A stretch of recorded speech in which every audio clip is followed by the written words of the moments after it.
OK, start. On va continuer.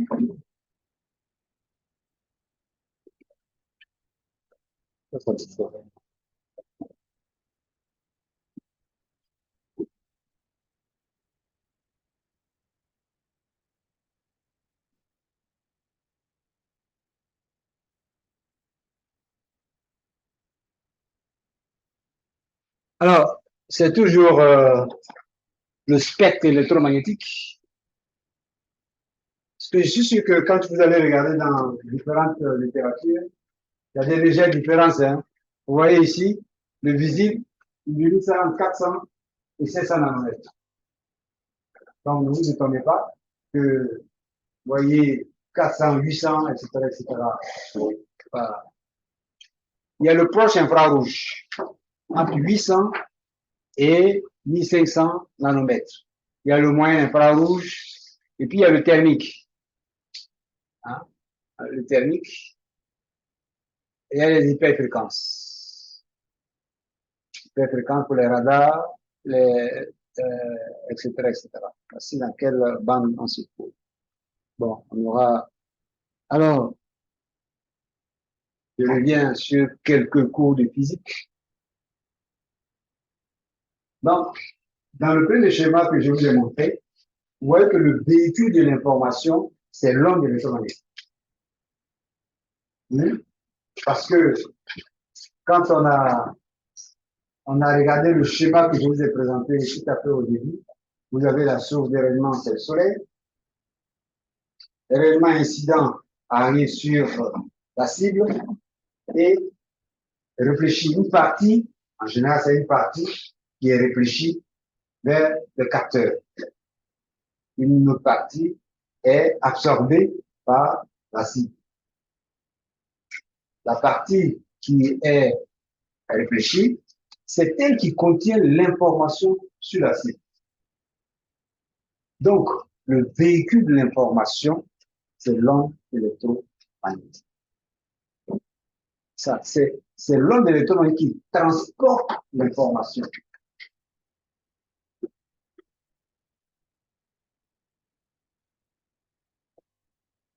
Bon, je ne vais pas en dire plus, hein, je ne vais pas entrer dans, je ne vais pas faire un cours d'électromagnétisme. D'accord? Mais sachez que quand l'onde électromagnétique interagit avec la matière, la quantité d'énergie qui est réfléchie va dépendre de caractéristiques de la cible, c'est-à-dire la structure même de l'objet sur lequel il y a eu l'interaction. OK? Comme les objets sont des structures différentes, c'est-à-dire, vous avez, je vous ai pris l'exemple d'une végétation qui est desséchée et une végétation qui est verte, la structure interne des feuilles est différente. Donc, la réflexion qui va se faire sera différente. Quand c'est une feuille verte, elle va absorber une partie de l'énergie pour la photosynthèse. Mais quand la végétation s'est desséchée, c'est une photosynthèse. Donc, il ne va plus absorber la partie de l'élément. Donc, le rayonnement électromagnétique, c'est véritablement Alors, le rayonnement électromagnétique, c'est le véhicule d'information. Regardez, l'énergie, le rayonnement électromagnétique est une forme de transport d'énergie. Donc, transport de rayonnement, transport de l'énergie. OK? Vous avez pris l'exemple de la loupe que vous mettez, hein, ça veut dire que derrière ça, il y a de l'énergie. Alors, c'est des photons. Bon, physique fondamentale, mais chaque photon transporte une énergie qui est égale à h nu.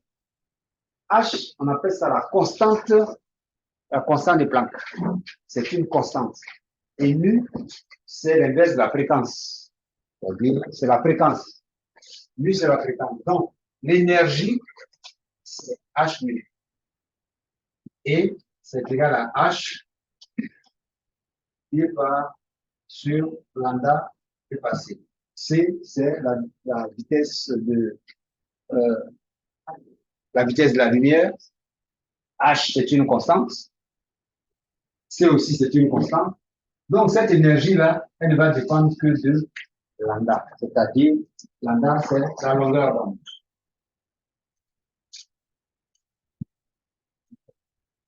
Donc, il y a des domaines dans lesquels cette énergie sera plus ou moins faible. Et quand la longueur d'onde est grande, quand la longueur d'onde est grande, H sera faible.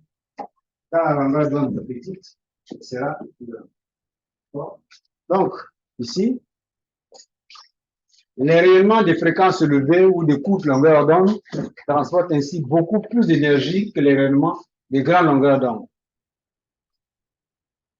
Donc, ce qu'il faut retenir, c'est l'énergie transportée par le rayonnement électromagnétique qui est détectée par les capteurs de télévision.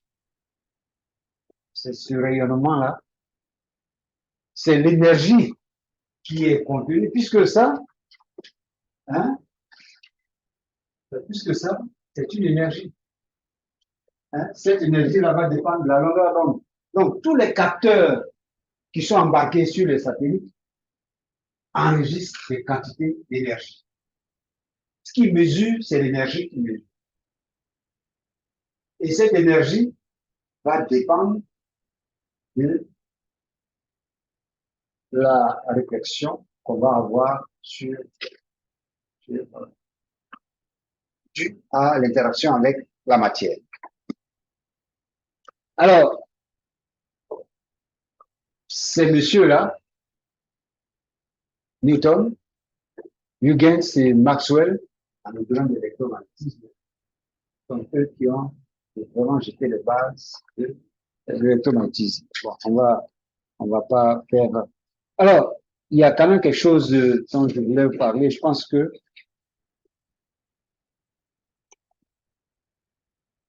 ce qui va vous intéresser ici, c'est celui-là. C'est celui-là. Bon, avant, nous, on faisait des TP d'optique. Les TP d'optique, on met une lampe blanche, une lampe, là, et on met un prisme. Il y a un écran. Et ici, on voit la lumière du soleil, c'est la lumière blanche. Hein. On met un prisme, et qu'est-ce que vous voyez? Un spectre. Spectre. Et là, je parle de ce schéma-là, de celui-là. Celui-là. La lumière blanche qui arrive sur le prisme, à disperser, et va permettre de séparer les différentes longueurs d'onde. Donc, ce qu'on dit, c'est que la lumière blanche est constituée des rayonnements de plusieurs longueurs d'onde. Alors, quand vous voyez l'arc-en-ciel, c'est après les pluies, vous voyez l'arc-en-ciel. Tout sont bon, avec les rayons solaires, qui vont permettre de voir cette dispersion. On joue le rôle de plus. Pour avoir le rôle de plus. Et vous n'avez pas par effectuer. Donc, sachant que la lumière blanche est composée de différentes, longueurs d'onde. Vous voyez, ça va du magenta, à ce qu'on appelle le violet, là, jusqu'au rouge là-bas. Alors, l'autre expérience, c'est laquelle d'ailleurs? Si, oui, l'autre expérience, c'est ici. Donc, ces deux-là, c'est pareil. Maintenant, celle-là, vous prenez un spectre, c'est-à-dire la lumière que vous récupérez, qui ici, là, ici, là, si vous mettez un prisme derrière, vous allez avoir la lumière blanche. C'est-à-dire, c'est ça qu'on voit ici, là. C'est ça qui est ici, sur ce chemin-là. Et que si vous cette couleur-là, c'est différentes couleurs. Alors, ce qu'on va faire, bon, je ne vais pas revenir sur... Alors, ah, voilà, ça quand même, il faut que j'en parle. Voici le signal et les différents signaux, les différentes longueurs d'onde. Ça va de courtes longueurs d'onde aux grandes longueurs d'onde. Du violet jusqu'au rouge là-bas. On va dans les 700 nanomètres là-bas. Vous voyez,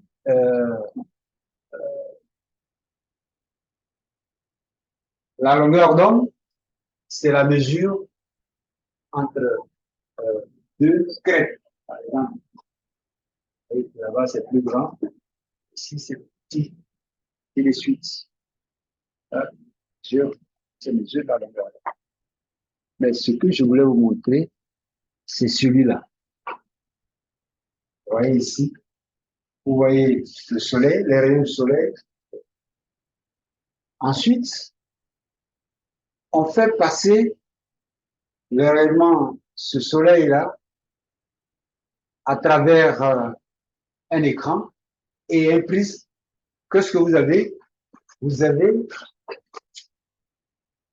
obtenez le spectre dont je vous ai parlé tout à l'heure. Ce spectre coloré là, le spectre coloré. D'accord? Et puis après, qu'est-ce qu'on voit? Je mets un filtre. Je mets un filtre qui ne laisse passer que le violet.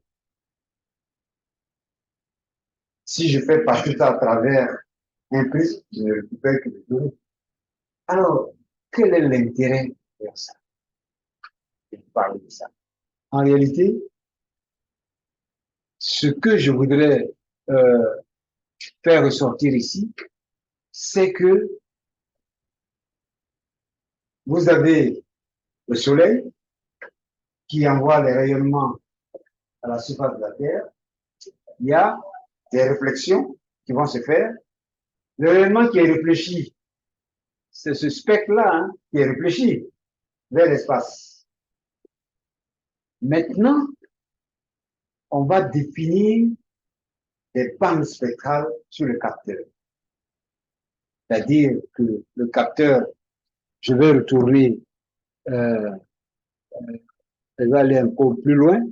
Ici, par exemple, sur le satellite, je peux prendre un capteur entre, c'est-à-dire le violet, entre 0,400 et 0,446 microns. C'est-à-dire ce qui m'intéresse parmi les rayons, parce que tout le rayonnement arrive à la surface de la Terre, entre 0,4 et 0,8 microns, ça arrive, et puis interagit par rapport aux objets de la surface de la Terre.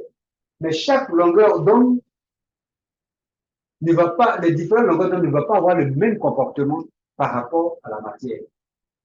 C'est-à-dire qu'un objet peut absorber le violet et puis réfléchir le rouge. Il peut absorber la moitié du vert et réfléchir complètement dans l'orange. Vous voyez? Donc, la longueur d'onde, c'est défini par les grandes longueurs. L'interaction avec la matière, ça va être différent. Chaque longueur d'onde va avoir le rayonnement qui arrive sur la matière. La réaction avec la matière va dépendre de la longueur d'onde. Les courtes longueurs d'onde et les grandes longueurs d'onde ne vont pas réagir de la même façon parce que ça va dépendre de la structure de la matière. Si c'est organisé, si c'est... il y a des longueurs d'onde qui sont absorbées par la matière, il y en a d'autres qui sont réfléchies par cette matière. Donc, si je prends un exemple, le proche infrarouge, ou bien le rouge qui est là, dans le cas de la végétation, il va réfléchir complètement le rouge. Et puis, il va absorber dans l'air. Il va absorber le rayonnement rouge, le rayonnement euh, qui est dans le verre. Par contre, il va réfléchir, si j'avais, peut-être que, bon, on verra ça plus tard. Donc, chaque objet va avoir un comportement différent selon les longueurs d'onde. Par exemple, l'eau va absorber dans les courtes longueurs d'onde, il va réfléchir un peu plus à la grande longueur. Donc, est-ce que c'est différent? Non, non, non. Tout. Voilà. Ça, c'est la longueur d'onde. Ça, c'est la réflexion. Voilà, l'eau va avoir un comportement comme ça plutôt. C'est-à-dire qu'il va réfléchir plus dans les grandes longueurs d'onde et dans les petites longueurs d'onde et puis absorber dans les grandes longueurs. Donc, vous voyez que si j'utilise le violet ici, je regarde seulement le rayonnement qui est dans tout le rayonnement qui est réfléchi, qui répare avec l'espace. Si je mets un filtre qui bloque tous les autres rayonnements sauf le violet, ce qui va me parvenir là, c'est ça. Maintenant, je peux prendre un autre capteur, c'est-à-dire, je prends plusieurs filtres, hein. Je mets un filtre encore, puis il bloque tout, sauf le rouge ici. Donc, je vais avoir une réponse aussi dans le rouge. Donc, ça veut dire que l'eau va répondre de différentes manières dans différentes longueurs d'onde. C'est-à-dire que je vais avoir une réponse de la même matière dans le rouge, dans le violet, dans le bleu. Ces réponses seront différentes. C'est là que je définis donc mes capteurs. C'est-à-dire, je vais mettre un capteur ici, je vais mettre un autre capteur ici, et ces capteurs-là vont avoir des réponses différentes par rapport à un seul élément. C'est-à-dire, l'élément O va répondre d'une façon dans le rouge et ne sera pas la même dans le bleu. Et à partir de là, je vais avoir la signature spectrale de l'eau.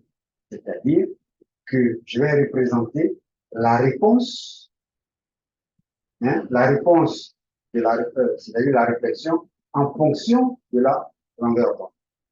Alors ici, dans ce que je suis en train de vous présenter ici, je dis quel est l'intérêt de vous montrer ceci-là.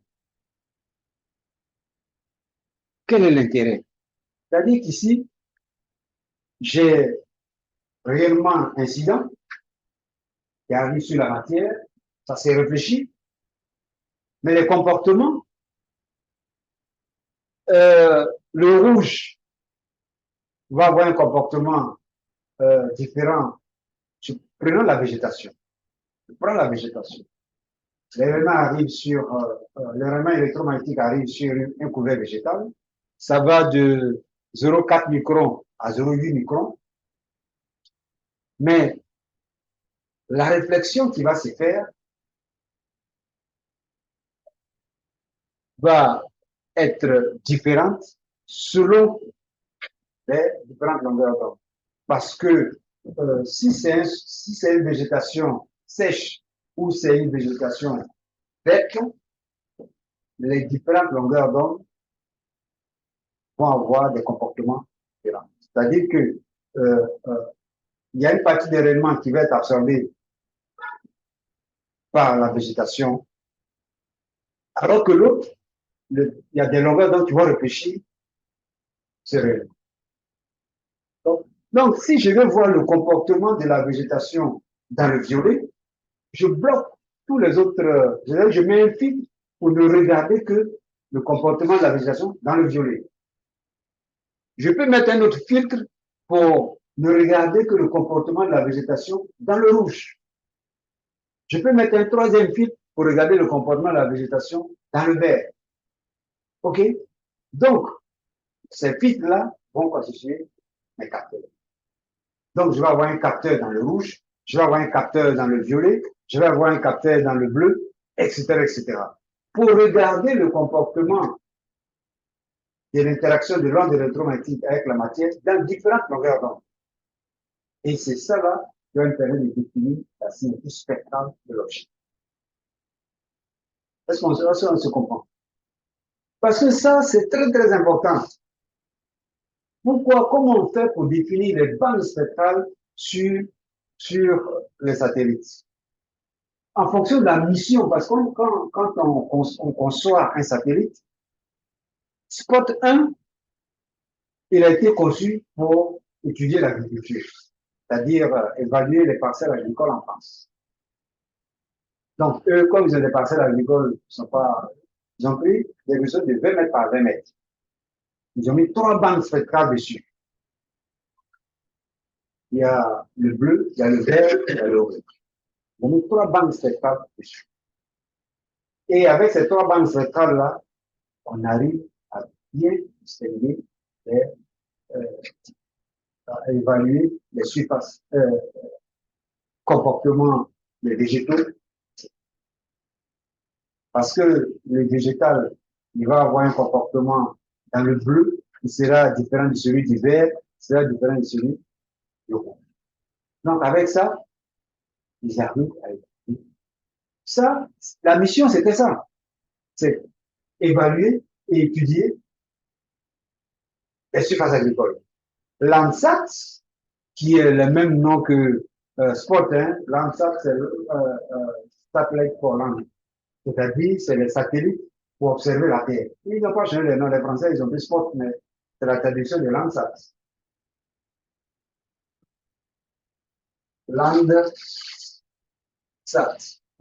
satellite pour l'observation de la Terre. Donc, ce satellite-là, Landsat 1 a été lancé dans les années 114, je crois. Les années 114. Et les Français, ils ont lancé le premier satellite Spot 1 dans les années 86.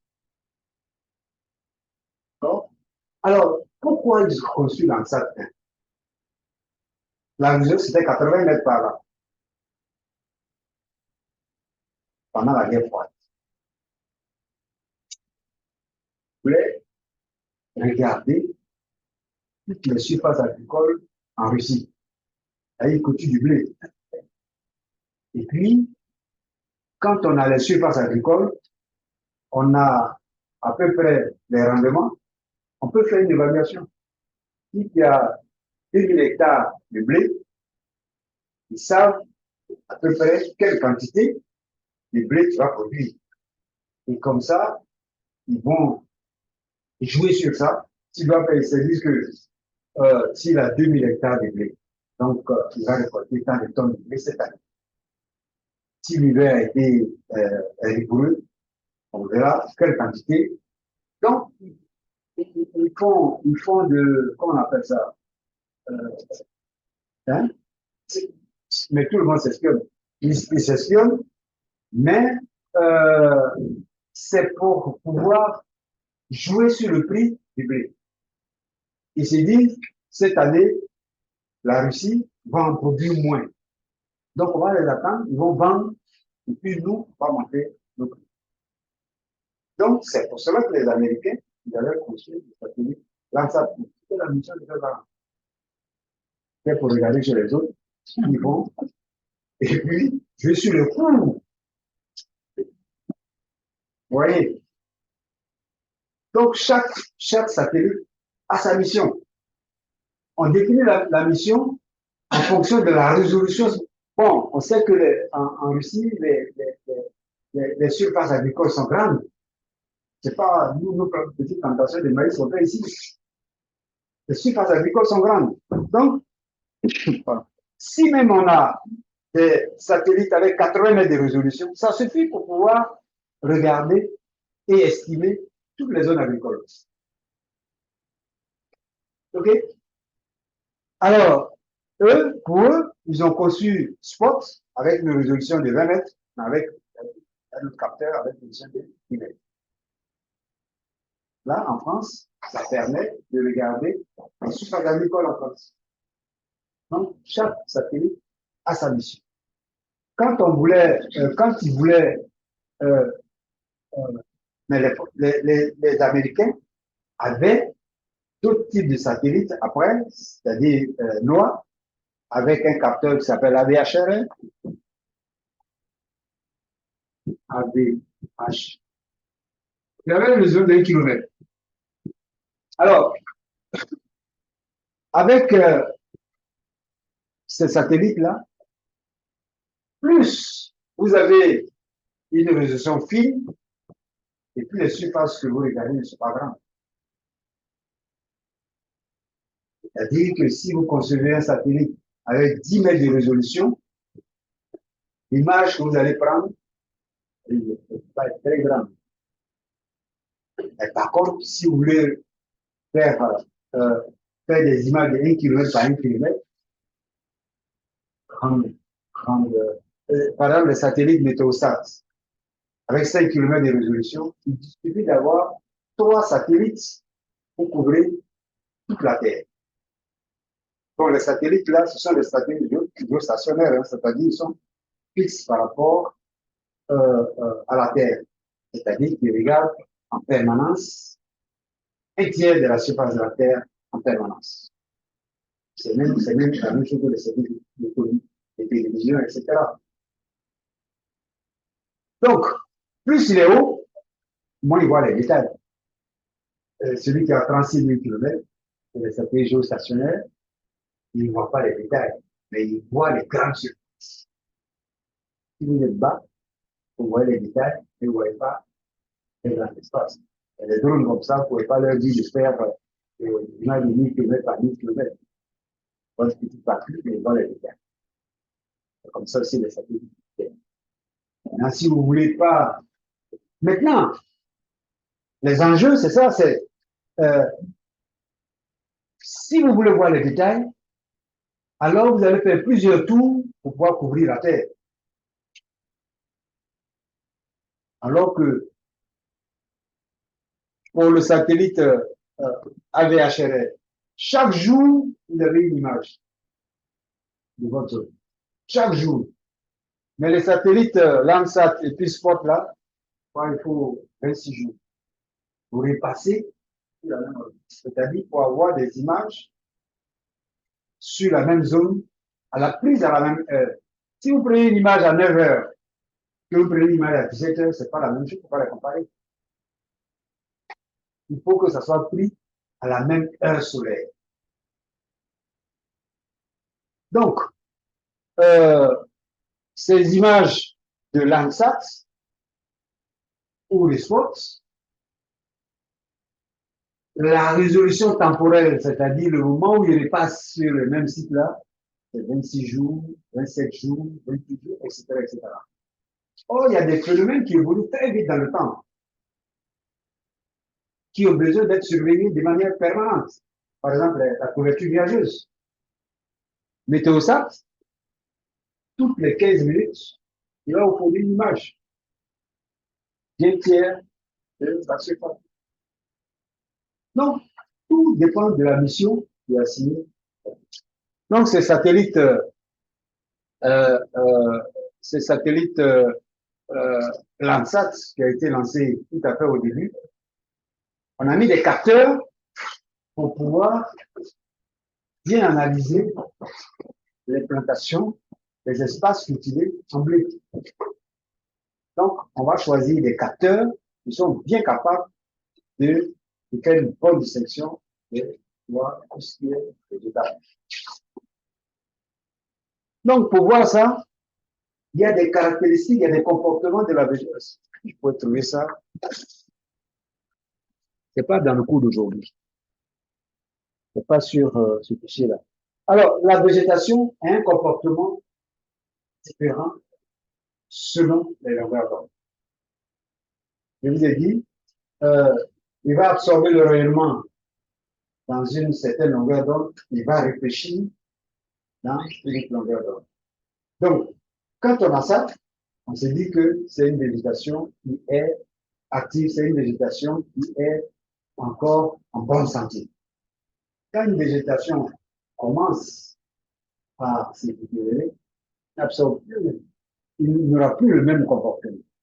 Parce que la structure interne des feuilles sera différente. C'est là qu'interviennent les notions de structure fondamentales au niveau moléculaire et au niveau atomique. C'est-à-dire l'organisation de la structure même de l'objet interne, elle est différente. Donc, le rayonnement va pas, l'interaction entre le rayonnement et la matière sera différente. Donc ici, dans tout le rayonnement qui s'est réfléchi et qui répare vers l'espace, on peut mettre un filtre pour ne recevoir que l'information provenant du violet. On peut mettre aussi un autre filtre, c'est-à-dire le capteur là. Lui, tout le rayonnement arrive à la surface du capteur, mais le filtre fait qu'il ne laisse passer que le rayonnement dans le violet. C'est-à-dire, il va capter l'énergie seulement du rayonnement dans le violet. Les autres, il met un black out dessus. Donc, si on veut regarder les caractéristiques de l'objet dans le rouge, qu'est-ce que je fais? Qu'est-ce qu'on fait? On met un filtre pour ne capter que le rayonnement dans cette longueur d'onde. Et on peut avoir plusieurs pannes, c'est ce qu'on appelle plusieurs pannes. Un capteur, c'est-à-dire le même objet est vu dans plusieurs pannes. Et en analysant tout cela, l'énergie réfléchie dans ces différentes danses spectrales-là, on a ceci, on a ce qu'on appelle une signature spectrale, c'est-à-dire ça, c'est la longueur d'onde, c'est ça, c'est-à-dire il y a un capteur ici, un capteur là, un capteur là. Celui qui est ici, il ne voit que le rayonnement dans cette bande spectrale, dans cette longueur d'onde. Ici aussi, il ne voit que le rayonnement il ne capte que l'énergie dans cette bande spectrale, et ainsi de suite. Ça fait que dans ces trois bandes spectrales, la réponse ici, c'est ici, l'autre c'est ici, et celui-là, il est là. Donc, il y a trois valeurs ces trois valeurs vont concerner un même objet. Et la représentation, ça va donner la signature de l'objet. OK? Bon, ça, c'est pas facile à comprendre, mais vous avez des questions? Hein? Vous avez des questions? Ah, ok. Bon, on finit dans 10 minutes. On finit dans 10 minutes. Ceux qui sont en ligne, là, ils ont des questions? Ils ne sont plus là, ils sont là. Voyez pour ça. En fait, c'est vraiment intéressant ce que vous montrez, professeur. Et moi, j'avais juste un truc pour comprendre.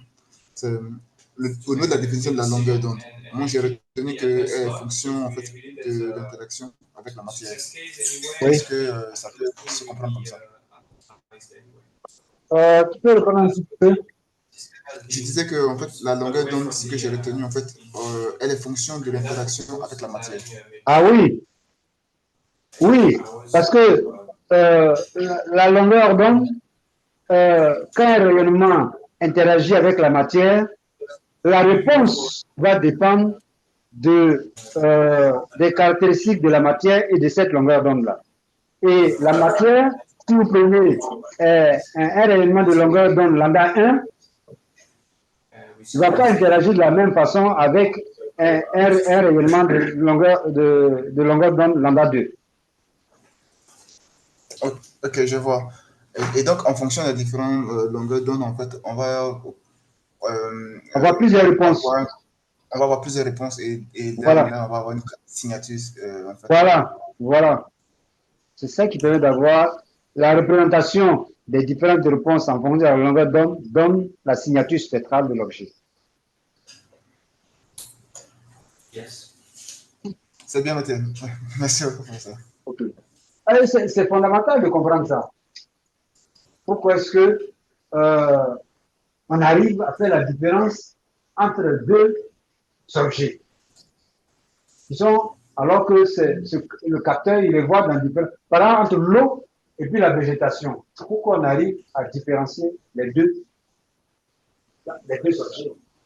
C'est parce que la végétation et l'eau ne vont pas avoir les mêmes comportements dans l'interaction entre les deux. Bon, nous faire, il est bien de fermer votre... Who is speaking there? Bon, donc, c'est très, très important de savoir que l'onde électromagnétique, quand elle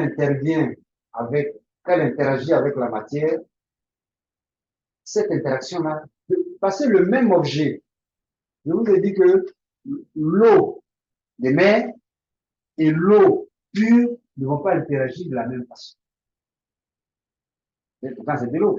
Si vous prenez de l'eau boueuse et de l'eau pure, on n'aura pas la même interaction.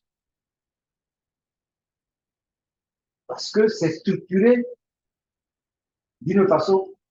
Vous prenez un objet de longueur d'onde lambda 1 qui interagit avec l'eau pure, la réponse que vous allez avoir sera différente de la même longueur d'onde avec l'eau boueuse. Ça fait qu'on va faire la différence entre l'eau boueuse et l'eau pure. Entre une végétation sèche et une végétation active. Parce que la végétation active va absorber une bonne partie de l'élément pour la photosynthèse. C'est l'appel activité chlorophyllienne. L'autre, quand elle est sèche, n'a plus besoin de faire l'activité chlorophyllienne. On va rejeter, je vais rejeter ce élément. Donc, à partir de là, on va regarder, quand on regarde végétation sèche et végétation liquide, on va séparer les deux. On va, oui.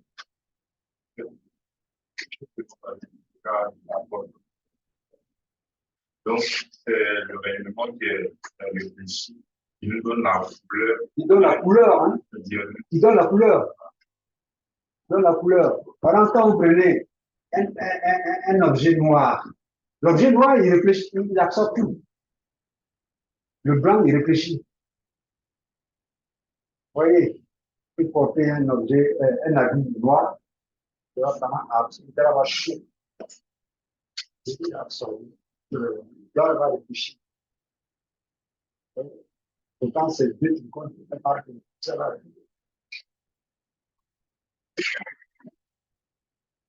Donc ça, je trouve que c'est très, très intéressant. Bon, voici donc, pour ceux qui, la longueur d'onde là, ce que ça veut dire, hein, les mesure crête à crête, le signal automatique, c'est ça qui donne la longueur d'onde. Et l'amplitude du signal, c'est cela. Alors, il y a ces trois messieurs-là, Talbot, il y a Nadar, et puis il y a Eastman. Ce que pour pouvoir concevoir un engin pour faire des mesures, Nadar, lui, s'occupait des ballons, c'est-à-dire des ballons pour voler. Voilà, questions qui sont là d'ailleurs. Voilà. Alors, Talbot, lui, c'était un chimiste, hein, et il fabriquait des films, des pellicules. Pardon, vous n'avez pas vu les pellicules là encore. Vous n'avez pas vu les pellicules. Hein? C'est à l'ère du numérique. Les pellicules.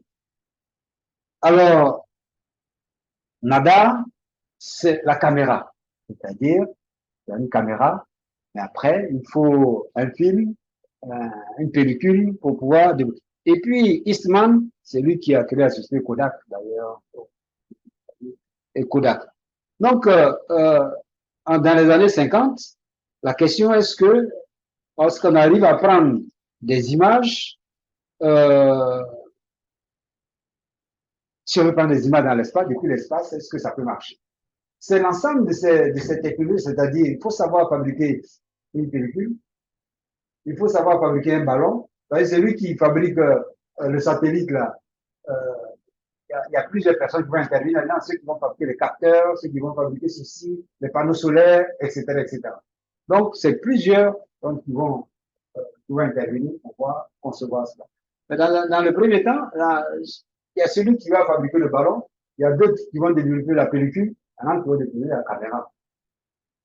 Et c'est à partir de cela là qu'on a commencé à voir les premières images de télévision.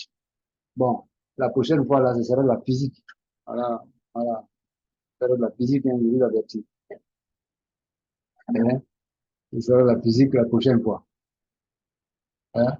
Et aujourd'hui, comme on a fait cette introduction du coup, parler un certain nombre de choses, ça paraît un peu vague.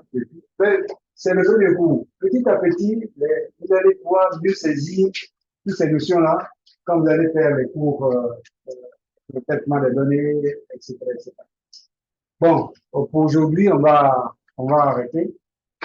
Hein, et puis, si vous avez des questions, venez avec. C'est vendredi prochain qu'on a cours. Puis vendredi, on va répondre à vos questions. D'accord?